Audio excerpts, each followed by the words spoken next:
What is going on, guys? Dragon Turn Blade here, back with some more Elder Scrolls Legends. Today we're going to be taking the warrior deck that I hit rank 4 with, or pushed the rest of the way to rank 4 with.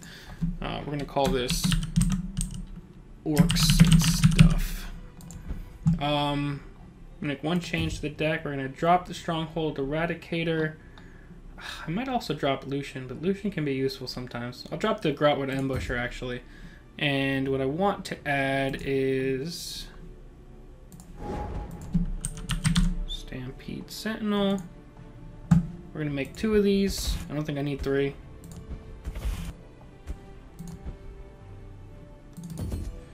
Okay, so we'll close that out. So, after yesterday's attempt at Blood Sorceress with Skeever, Raider, whatever, and coming so close to tasting sweet greatness, having 4 Blood Sorceress on the field, and getting double imprison, arrow stormed with a piercing javelin all in the same turn, my spirit has been broken. So we're going to try and go with the deck that showed us some good favor last season, and we'll see if it can continue to show us good favor in the new season. As we match up against Satan 64, the Daedric Master. We'll see how this deck can do. Already at rank 4, putting in some early season work. We'll put those 2 back. We'll keep the Orc. This is an start. It's not the worst start in the world, but usually my starts have been better than this with the deck. We'll go Greystone Ravager. If he has a Scout or if he has a Rapid Shot, it's going to die very quickly. But I like to make him answer this early on. Now that he can't answer this early on, I want to give him more stuff to answer. Their defenses will crumble. So this is 10 damage on the board here. This is already a pretty solid punch for him. Let's see what he's got. This is 4-drop, a Trebuchet. Interesting. I don't want to do this. The main question is, am I going to play a Gatekeeper? And I think I am. So I think I'll beef up the Mighty Ally first. Take our 8 damage. Take our 4 damage. Pop a very early rune. Not an early rune. I mean early in terms of the turn. 3 turns in. 3 runes in, obviously, isn't an early rune. But 3 turns in. Black Set Protectors, his pull. Over there. Hope Trebuchet smacks this. It will not, but we will be able to just take that out next turn. He'll trade there next turn, or this turn. Then we have to decide how we want to play the rest of this turn. He has to take this out. He can't leave 8 damage of breakthrough on the board. We can take this trade, or I can even power up the Sharpshooter Scout. Especially if he's going to do that. I know his plan is probably keep Trebuchet around as long as possible. And I'm not one to ruin awesome plans like that, but I'm sorry, sir. I can't allow Trebuchet to live on. Everyone ruins my Trebuchet fun. You got to swing once with it. That's better than I've ever managed to pull off. So, next turn we're looking like probably Butcher. The forest will not suffer your presence. Okay. Bundle him's fine as well. I think I'll just swing and leave the Butcher behind the Gatekeeper. Honor and blood. And just in case, I'll start spreading out my threats a little bit. We have almost lethal on board. I have no breakthroughs to take advantage of Unstoppable Rage, but I do have a charge from hand, so I can still do the same 11 damage next turn. Never mind, he has Elena Bannock.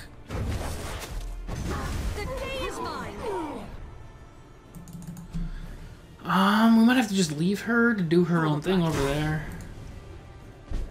We'll see what we draw. Rapid Shot. I'd love to play you. Not at the moment. think I'm just gonna hang on to it. I could rapid shot my own guy, but I don't think we need to.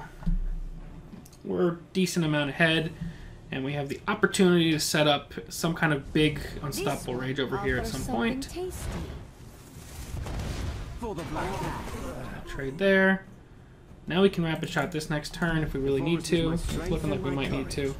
Or we can rapid shot this to continue to draw. So we draw into a Jarl, which is pretty fantastic.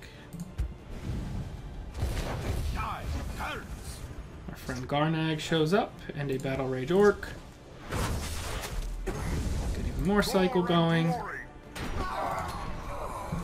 We have lethal from these two next turn. If not, I'll probably set up Garnag and go for an Unstoppable Rage at some point next turn. But we also have to see what his plans are here. Obviously he's going to swing there. Will he take the 2 damage and risk the prophecy is another question. Unless he's just going all out here. Oh, he used Ogre to trade. Okay. I see you. Now, I'm concerned with stacking the Shadow Lane too much, just because of the fact that he could have his own Unstoppable Rage. So I think I'm just going to play Sentinel, play Orc over here to take that out. This is lethal on board, actually, so if he has Unstoppable Rage to play on Elena Bannock, he's going to play it right now, because he has to. And if he doesn't, and he has a guard to try and stop me over here, I can Unstoppable Rage for the possible victory, depending on what his play is.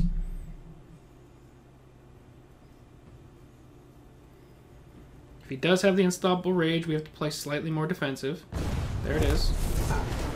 That's why I didn't want to put too much out here, because I knew that was probably coming.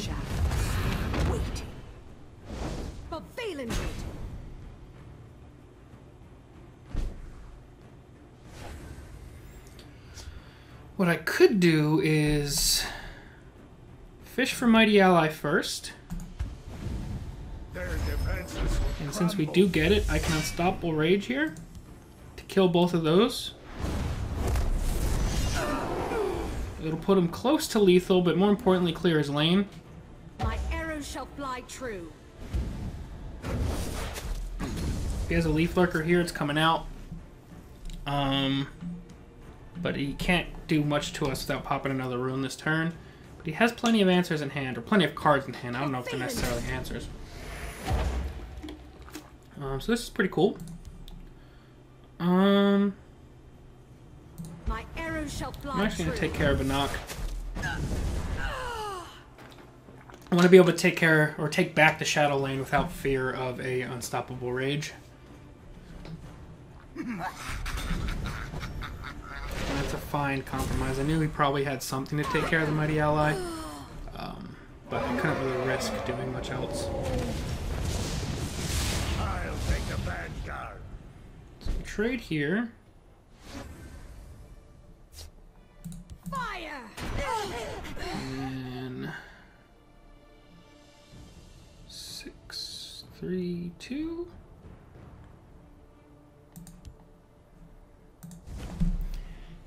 I can't really put out Protector of the Innocent, though, because Blood Dragon will just attack through it. So I think the more defensive play is to go Gortwog and Garnag.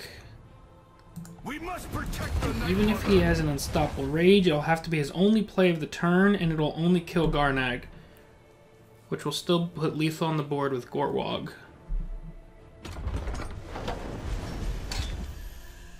Does he have a Master of Thieves? We'll see. Yeah, let's keep the damage off the board.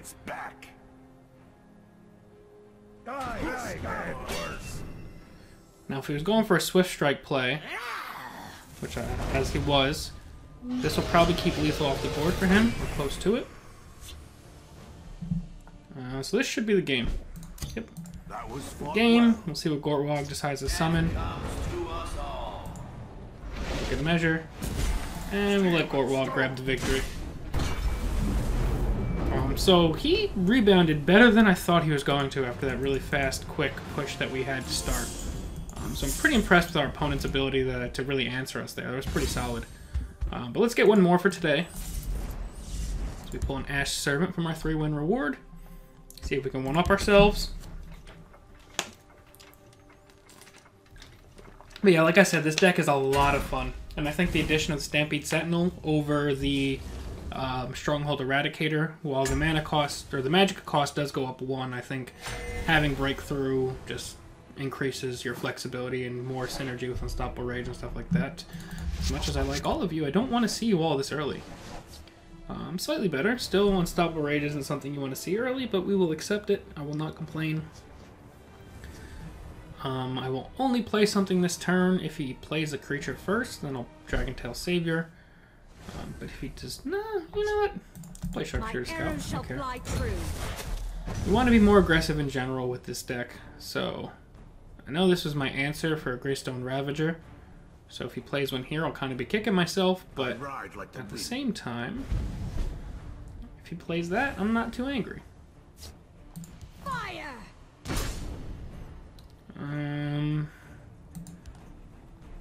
So we have two thoughts here. If he only puts a attack boosting item on this Rehot Horseman next turn, Dragontail Savior is the better play.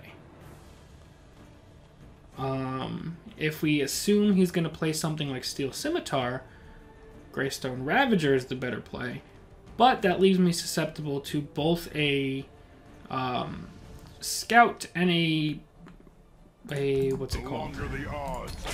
A Rapid Shot. But I think the safer play is to just go for the Savior. Assuming that he's going to want to go for something attack boosting if he is playing aggressively. And there's also a chance that maybe he has no items and he just wanted to get a 2-drop on the board. All of those are possibilities. If he plays something with a ping effect this turn... Close ranks, let nothing through. Gatekeeper is slightly fine. I'm assuming he's going to boost himself. Okay. Blood and fate. The only problem is now, unless you have a ping effect, I can wind up with a 2-for-1 here. Or a 2-for-1-ish. Fire! Too late for you. This should be good. My arrow there. shall fly true. Now, it's in his best interest to trade into this, or else he's going to let himself go down to a Sharpshooter Scout next turn. And we need to start drawing into some cards that let us do some stuff soon, because we've gotten all low-cost stuff. That sucks. But at least since we spread it out, we're not going to lose everything all at once. It's going to get us 4 damage in. My arrow shall fly true. I'll just ping it. Whatever. Turn 4, Stone Shard Orc does nothing for us right now. I could play it to wind up trading here, which feels like a really crappy use for it. Fire! I think I'll just sit pat and try and get Gortwog out next turn. Do you not fear me, mortal? You should. I'll kill you where you stand.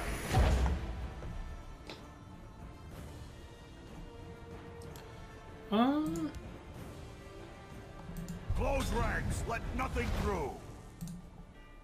If he has another Pyro, this sucks. But again, my hope was... I know we're going to take damage here. Fire! My hope is to get this guy out, have him stick for a turn, and then I think we really start countering. Next turn we can Sower plus Rapid Shot. The only thing that really can punish here from these colors is Mummify, I ride like the wind. a Silence, which is probably going to set up a Bone Bow here. Yep, there it is. So I really wasn't playing around Bone Bow because it's not super common, but I'm starting to see it more and more.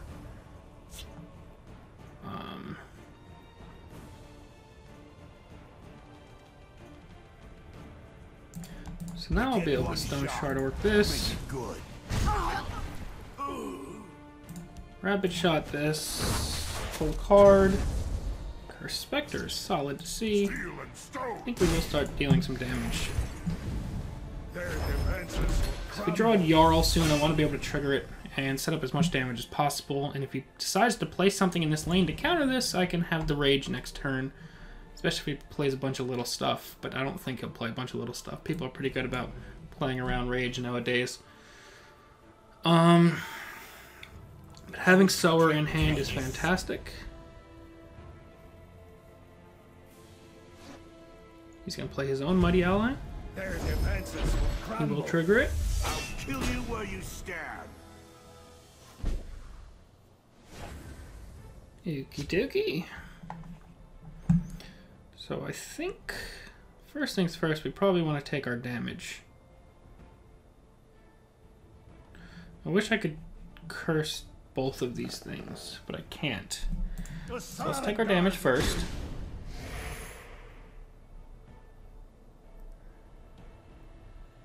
Close ranks. Let nothing through. He's going to pull a Gatekeeper.